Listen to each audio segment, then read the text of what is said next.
For your health, getting a baby to sleep is not always easy. A new study found common techniques to get babies to sleep actually work.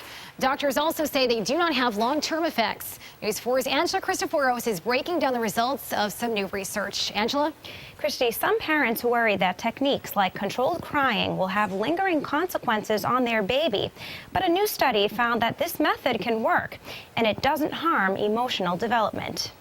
To let cry or not to let cry. Some experts say responding too quickly to babies every time they cry can spoil them. Children and babies in particular are very much routine oriented, so they learn certain routines. So if they learn that every time they make a noise, somebody's going to run in and pick them up, they're going to expect that all the time. A new study published in Pediatrics tested two methods.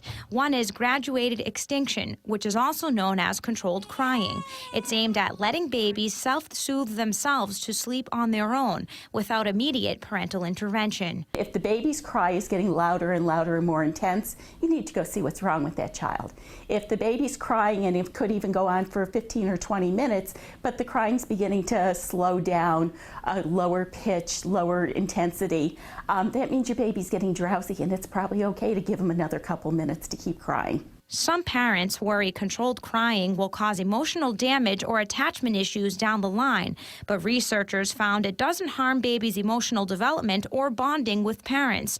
They also found the same to be true for another method called bedtime fading, which involves putting your baby to bed later than usual. I think that putting babies to sleep when they're ready to sleep, regardless of the time, but still looking at some sort of a routine, and most children will develop a routine, actually is better than trying to force them into a schedule. The study also found both methods encourage babies to fall asleep faster at bedtime.